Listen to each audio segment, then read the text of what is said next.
Hello, good people. Today I want to show you something that I think is interesting and that I think most of you might find interesting as well about everything that's happened between Hezbollah and Israel and all that fun stuff. So the Israeli Minister of Defense, Yoav Galant, came on the podcast Call Me Back. Now, for those of you who don't know, Call Me Back is a podcast that deals with all things around the Middle East conflict. It's relatively new. I'll put a link in the description for the conversation for those of you who want to hear it in its entirety. But here I will provide a brief analysis of some main points regarding Hezbollah, and I'll also give you, well, I guess the juicy bits about what Galant said with regards to Hezbollah. Now, some of you who are Israelis who might be watching this might think to yourselves, well, Galant is a political figure. There's a whole bunch of political drama between him and Prime Minister Netanyahu, and all that might be true, but I believe that still what he said on that podcast would be considered historically significant in a few decades. So that should still be something that we look into and that we listen to and that we analyze. So right off the bat, I'll give you the main claim and the big deal of the Galant interview.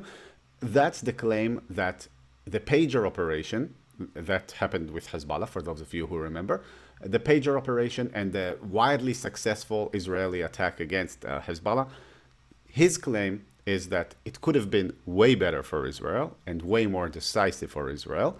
And I'll explain how. So here's the thing. There were the pagers, right? The terrorists were supposed to press them with both hands, and then they would lose maybe their eyes, maybe their fingers, and it would knock them out of duty. But there were also the walkie-talkies. Now, the walkie-talkies were these larger instruments that you put in your front pocket, like in your combat vest, when you go to war.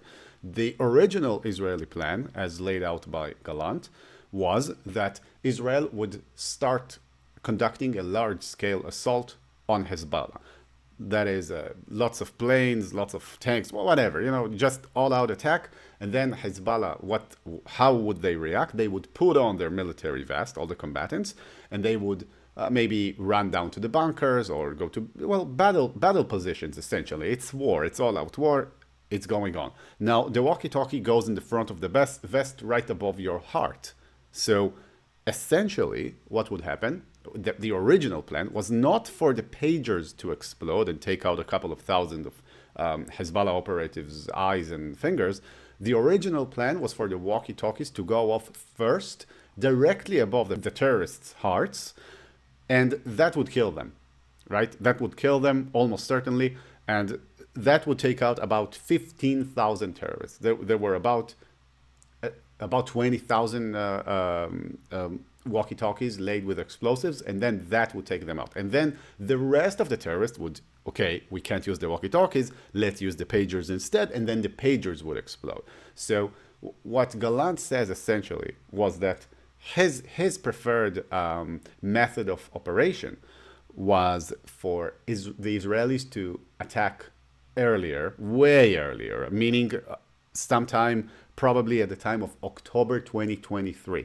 But the cabinet would not approve it, and he was the sole person who was in favor of such an action. But his claim is that if that would have happened, then Hezbollah would not just be defeated tactically or strategically, as it was in our real timeline, but that not only would they be defeated, but they would be physically destroyed. Now, the important catalyst for such a potential Israeli assault on Lebanon, an earlier assault on Hezbollah, was that the Israeli intelligence knew that Hassan Nasrallah, the leader of Hezbollah, who has since been assassinated on September 2024, I think it was, originally he was supposed to meet way earlier in October of 2023. He was supposed to meet with some Iranian representatives, with all of the top command of Hezbollah, and he believed that this was the best time to initiate the assault. Bomb them, kill the head, and then launch a widespread assault on Hezbollah, force them to put on their vests, take the walkie-talkies, set the walkie-talkies off, kill about half of all the combatants. Just kill half of all Hezbollah terrorists. And then you still have the pager. So that was essentially the plan. That's like the big revelation, that this is what could have been. But he said that for various reasons, the Israeli cabinet did not approve of this. Now, it's important to realize just how big this would have been if Galant is really correct in his analysis. Now, we know that the pager attack injured about a couple thousands of Hezbollah operatives, maybe 4,000, something like that. And the walkie-talkies killed really just a few.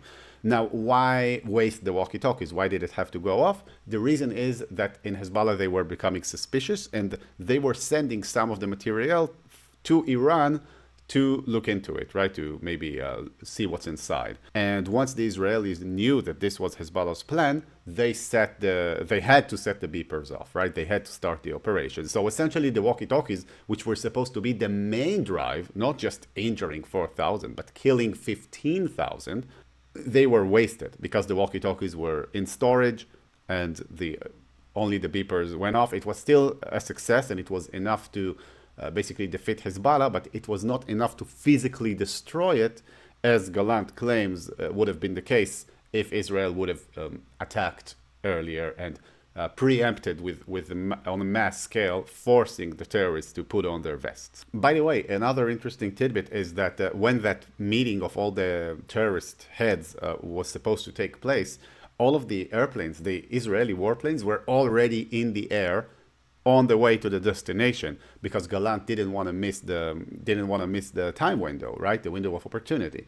And so in the end, he didn't get the permission and the airplanes had to turn around and go back to Israel. But that's the story. Now, let's play with the idea for a little bit and ask what would have happened if this was indeed the case, if Galant is correct and if Israel would have indeed initiated the attack and basically destroyed half of Hezbollah's force with the walkie-talkies and taken out all of their leadership, and and then add the pagers after just for fun. So here's a couple of things that would have happened. Israel would not have to evacuate its north, right? Because Hezbollah would have been eviscerated very early on in the war. We're talking about the first weeks of the war in October 2023. Israel would not have had to evacuate the north, and it's way less of a disturbance to the country when you have to evacuate about a quarter of it. Another thing that would have happened was that the IDF would have been free to pull more forces into Gaza, essentially, because you wouldn't have to split your force between Hezbollah in the north and Hamas in the south. Another thing is that Galant brings up, although I have a hard time understanding that, so maybe you could help me in the comments.